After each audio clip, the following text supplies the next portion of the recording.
My name is Charlemagne Chateau. It's a lot of name. I've been doing drag for 6.5 years. God, almost 7. It'll be 7 in May.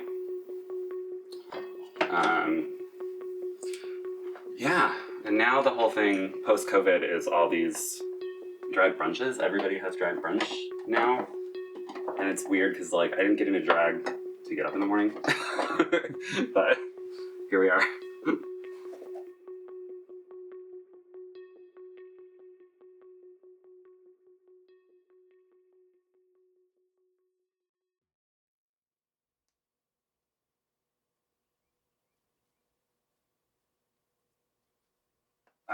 I live in DC, which is an interesting drag scene. I started actually in the Bay Area in California. And I moved here a few years ago and had to, like, it was weird because I've been doing drag for a couple of years. And so I had to kind of go out to clubs and I had to get started again, you know. And so I had to kind of go out to clubs and, like, introduce myself and be like, hi, I'm new, but I'm not new. It was a little awkward, but it ended up working out okay. Drag used to gross me out. It used to kind of freak me out, you know. But then, ironically, I was, like, obsessed with Divine, which is, like, very upsetting drag, like, deliberately upsetting drag. So, like, I guess I kind of was of two minds about it at the beginning. And then I watched a lot of RuPaul's Drag Race and I fell in love with it. I have a background in classical music and community theater. I've been on stage, like, my whole life. 2016 election happened and I was like, screw this, I'm doing drag. So, it's always been a little bit of a political statement for me. I've met some of the best people that I've ever known by doing drag.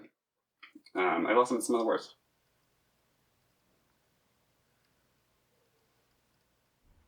Protesters protesting Drag Story Hour and stuff like that, they come into the city. And it's just about spreading terror and trying to intimidate people.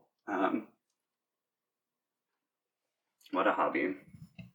I got into it actually because of the protesters, because my friends Logan and Amanda both had their story hours protested, and it shook them up enough that they quit. And so I just sort of jumped in to substitute for them. And because I was like, I can handle these protesters. And yeah, my first few were really heavily protested. And it hit like a breaking point about a year ago.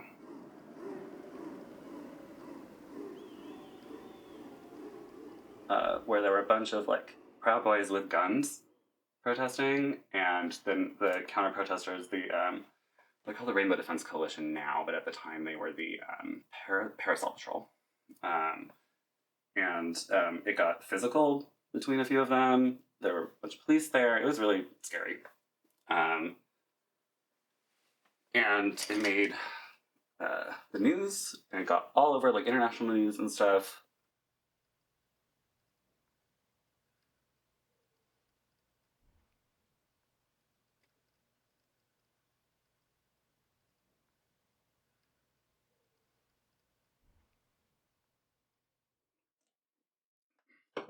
The drag bans are just, like, very thinly veiled anti-trans legislation. But I think that the good thing about it is it's forcing legislators and justices to grapple with a very stupid question, which is, like, what is drag? How do you define that? How do you define the gender of clothing? And it's they're having some pretty kind of absurd conversations in the courts right now about it, and that's great because I think the more they try to define something as stupid as that, it's just going to fall apart over and over again, because you can't say this item of clothing, this abstract inanimate object, has a gender. Like, so I think ultimately those will lead to good things, but it's very stupid that we have to go through it at all. This Supreme Court is absolutely fucking ridiculous, and working against the will of the people and good court precedent, so I've got a lot of things I could say about them. Definitely knocking down Roe makes me nervous about knocking down Obergefell. And some justices, Clarence Thomas, have already hinted that they'd be open to completely reconsidering that idea.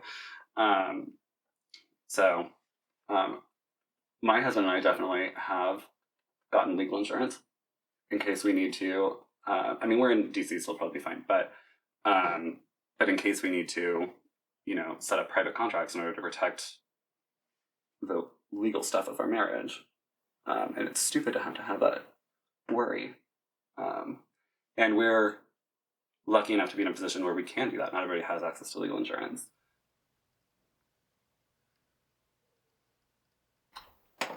And yeah, I love that the Don't Say Gay bill just got gutted. And some teachers started doing, which I fully support. I've been saying this for a while, that we need an activistic organization that does malicious compliance. We need to use the conservative rhetoric as it is. So if you're saying, okay, we can't have any references to gender identity in school, remove every book that has the word he or she in it. Right? Like, we're having a discussion about pronouns, and that is someone's gender identity. So, like, do the thing. This is what you want? Okay. And then just do it. Because really that's not what they mean. Right? They just mean, we don't want you to talk about these gender identities. I was very, strong that really horrible day. I was like, I'm fine. Da-da-da. Drove home. They fortunately did not follow my car. But then, over the next couple days, I kind of realized how much it shook me up. And I realized I had a little bit of trauma from that. And that's the point. It's to terrorize, right? It's to spread fear. And it did, and it's ideologically, I'm not going to let them get to me, but you can't help but feel threatened when they're literally carrying guns. They're trying to make you feel threatened. So, in any case, I took a self-defense class, and I carry pepper spray with me now when I do that. Anytime I'm in drag going anywhere alone, I carry pepper spray with me.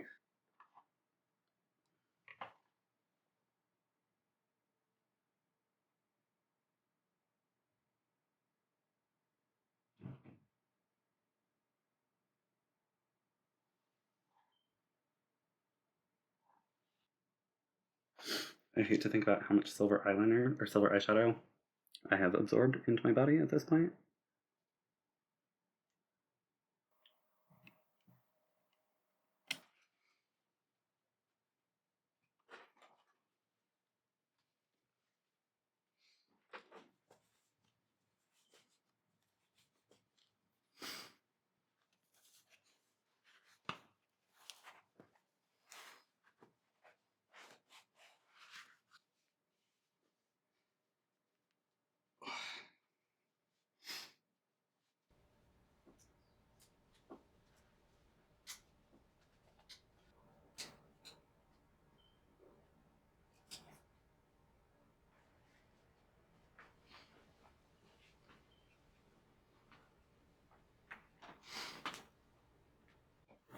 Well, I didn't mean to cinch so hard now that I'm wearing this, but oh well.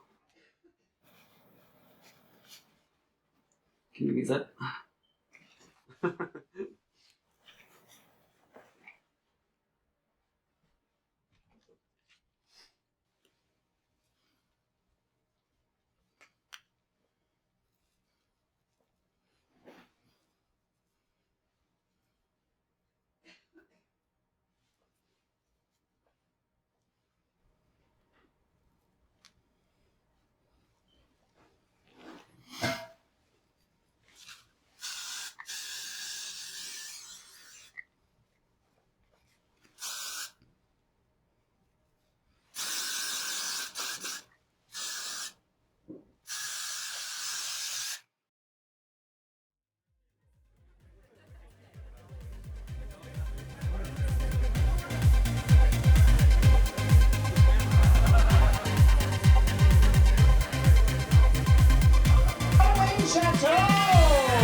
doing a very stupid number, not to spoil.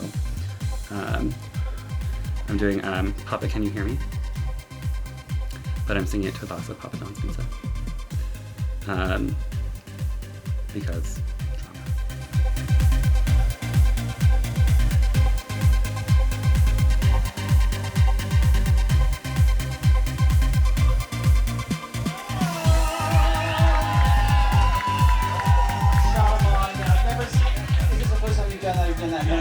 We kind of put ourselves in boxes of like, oh, I'm a stunt queen, I'm a comedy queen, I'm a glamour girl, I don't know, whatever. Try everything. You don't have to be just one thing. And do king stuff, do queen stuff, dress like a monster. Like, if you still want to make your art, then make your art.